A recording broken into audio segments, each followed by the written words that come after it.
David Hockney is probably Britain's greatest living artist. With his unmistakable round specs, dry wit and soft Yorkshire vowels, he's the grammar school boy from Bradford who became one of the most influential artists of our time. Why are you popular? Well, I'm not that sure. My art is not as good as some people think. It's not as bad as some people think as well. Never afraid to experiment, innovate and embrace new technologies, he finds the magnificence in the mundane. And everybody does look. It's just a question of how hard they're willing to look, isn't it? After decades intoxicated by the bright colours and freedoms of LA and latterly the Normandy countryside, he's now 87 and living back in the UK. For all those bossy boots in England. I travelled to Paris, where Hockney is opening his biggest ever exhibition, a journey through his landscapes and portraits. We talked about growing old, a recent visit from the King, good badge, and his two big loves, smoking and painting.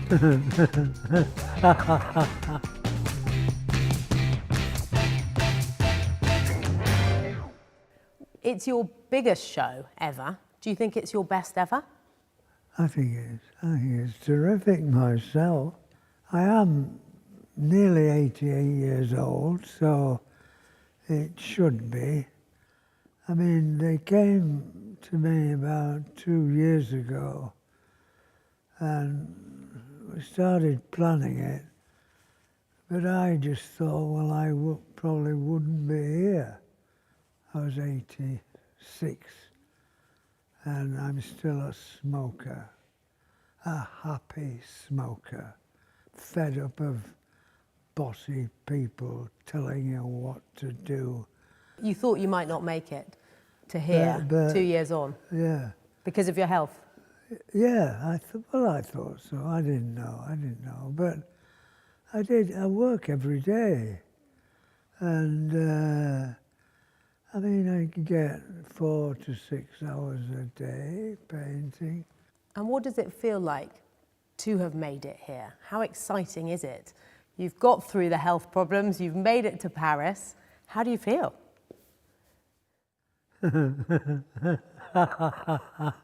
Well, I'm just laughing. I mean, we made it, yes, we did. It's fantastic. More than 450 Hockney works fill the space here. The arresting and most famous early works, the pools, the people, the vast LA vistas. But the focus is the last 25 years. There's a celebration of Yorkshire. He'd jet in from his Los Angeles home when he heard the hawthorn was about to bloom. Another room is dedicated to the iPad paintings, this chronicler of spring created during the pandemic. Walls bursting with blossom and optimism, done at a time when the world wasn't feeling very hopeful. Across the huge show, there's an exuberance of beautiful bright colours, reflecting Hockney's desire always to make art that was joyful. A lot of people will come to this show. I don't care how many come. I mean, it's what I think that counts, and I'm very, very pleased with it, of course. Are you proud? I am. You should be. This is about 70 years' work in here, and 70 years of smoking as well. And a lot of the pictures have got you smoking in them, lots of the self-portraits. Yeah. The final self-portrait for this show, the last piece, you've got a cigarette there. Yeah. Is that a sticking it up to the anti-smokers? Well, yeah, that's called play within a play within a play, with David and a cigarette in his garden. So up yours, up yours, up yours. I thought I'd be cheeky. It's gone too far, stop it. It's time to stop it. Or speak up. Someone has to speak up. It isn't about pro-smoking, it's about tolerance, because there's a growing intolerance that's coming from all kinds of things. Of course, there were early paintings, but why did you want to do the last 25 years? It's 2025, and people think it's miserable and everything. And I pointed out, well, in 1925, they'd had the First World War. Oh, we haven't. I mean, why are they feeling so miserable? It's the newspapers that make them feel so miserable. They go on about health. Health. Health. What is health? What is health, really? I mean, if I can just paint every day, I think I'm pretty healthy. I don't care about anything else. A room full of David Hockneys, it lifts your heart. What is the secret to a happy life, to having your attitude? Are you born with it, or can you make it? Well, I've always had it. I've always thought it was an absurd world. I have. I was the only one of my siblings who went to school after the age of 16. So I told my mother I was going to work very hard. And I used to go to the art school from 9 in the morning to 9 at night. And that's where I learned to draw. All they do is sit down and model, and then you'd sit there at a donkey and draw. And after a half hour, they'd start coming round. And he wouldn't say much, but I could see straight away they'd seen more in the model than I had. And so I drew more carefully and things. Because that's what you told me last time we met, that you look more closely than other people. Yeah, yeah. So you learnt that. Oh, yeah, yeah. And then when I went to the Royal College of Art, I didn't know what to do at first. So I drew a skeleton for about 2 weeks. And people would mock my accent. Trouble at mill, Mr. Ormondroyd. Well, I'd look at their drawings and I'd think, well, if I drew like that, I'd keep my mouth shut.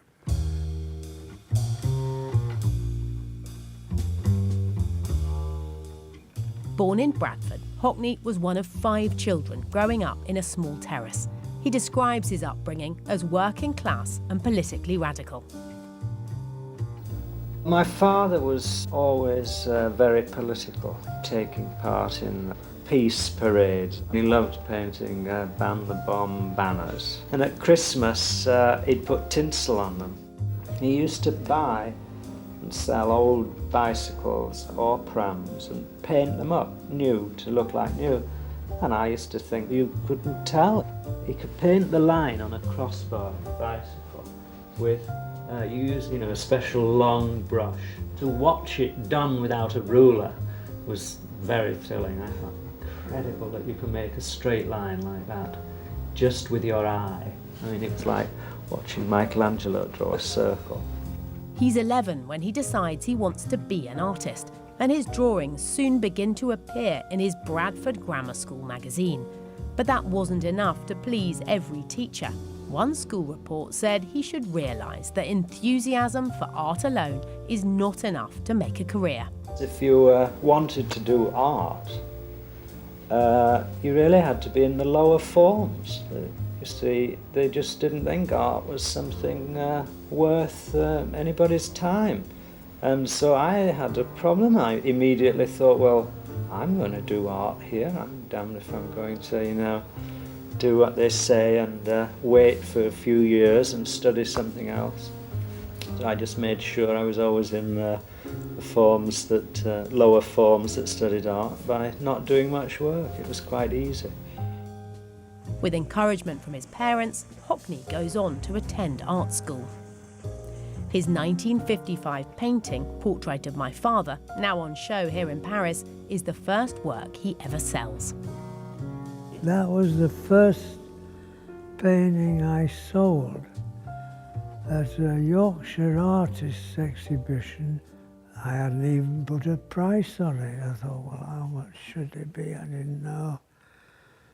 So somebody asked me. I said, well, £10, and I thought that was quite a lot of money. And they gave me the £10, and then, of course, when I went to the back to the art show, I had to buy beer for all the students. But I got a lot of change from £10 after doing that then. Beer was about 2 shillings or something. Looking back, what would that child growing up in Bradford, would he ever have imagined the life that you had to get to here? What would he have thought? He'd have thought it was pretty daft. Well, I just go on because I've always really ignored the money. I want to work every day, and I do, but there's not perhaps that many people who would do that. What are you doing with all your money? You must have a lot of money. Yeah, well, I mean, look, I always thought I was rich. You've done pretty well. I have made my living as an artist. Seeking an escape from the dreary grey of post-war Britain for the technicolor of Los Angeles, Hockney found his paradise. It's like a sunny, naked version of the Portobello Road with more healthy people. Within a week of arriving there, I'd got a driving license, I'd bought a car, I'd found a studio and found an apartment to live in, all within a week, and I didn't know it. One person in the city. And I thought, yeah, things move here. A place to explore his sexuality as well as his art. I get bored in England. You always feel you can never do anything or you can't change anything. That's the way I feel. In America, I always feel freer. Also, I always feel, in California anyway, I start using brighter colours and I paint broader. And instead of painting like that, I paint like that more, which seems to be better for me, I think. The swaying palm trees, the neat green lawns, and of course, the swimming pools. The idea of drawing water is always appealing. If it's clear water, anyway, transparent water, you can look on it, through it, into it, see it as volume. I mean, there's a lot of different things, which of course you can't do that with a floor or a wall. And the idea of representing it has always rather fascinated me. A Bigger Splash is perhaps his best-known work, the explosive movement of the water contrasting with the haunting stillness of the rest. But it was this later painting, Portrait of an Artist, Pool with Two Figures, that broke all records when it sold at auction for £70 million in 2018. On my right, at $18 million, ladies and gentlemen, selling here at Christie's, the Hockney is sold. That's one of the quickest paintings I've ever done. It was painted in just over 2 weeks, because we worked 18 hours a day on it. There's this incredible sense of liberation. Did you know at the time how radical? Did you feel that that was radical, the art you were doing then? Did it feel like you were at the vanguard of something new? No. No, I just moved to LA because I was getting, well, I'd always wanted to go there. I'd seen in Laurel and Hardy films, even when they're selling Christmas trees, you could see their shadows on the ground. And I thought Hollywood must be a sunny place. And I'd been to New York twice, but then when I was asked to do other things in England, I thought, well, it's time to go. I'll go somewhere I'm not known. And I did. And no one knew me in LA, and that was fine with me. I mean, I've always said, I want my work to be seen, but I don't have to be seen. Well, we're seeing you now. Who's next? You've painted Harry Styles. The King came round to see you. I know you said no to painting him before. Would you paint the King? What did you talk about? Well, the problem there is the majesty, isn't it, really? I mean, and I would find that a bit difficult, I think. To paint? At my age now, I don't know, but yeah, a very nice man. I mean, thoughtful, I thought. He does watercolours himself, he does paint himself. You turned down a knighthood a long time ago. I was wondering if he came round to persuade you, perhaps Sir David Hockney at this point might be good. No.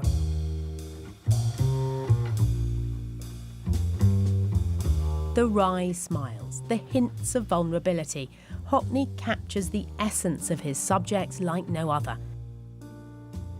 60 of his portraits are on show here in Paris. If you're making a portrait of somebody, it should be a likeness in some way. I mean, not necessarily just of the surface. I mean, obviously you want to look into somebody, find things about the aspects of personality and character. Forever fascinated by people and faces, especially those he loves. You know, if you draw somebody you don't know, you tend to struggle for a likeness. You think maybe it should look like them, and you don't quite know what the people look like, really. And whereas friends, you learn slowly, you know, they have many faces in a way. And when I draw people I know well, in a way I don't bother about a likeness. It always is there somehow. There is one face who's become almost as synonymous with Hockney as those swimming pools, his close friend and muse, Celia Birtwell. He always says he doesn't paint to flatter, so he paints it for himself. David, can we mention my green nose?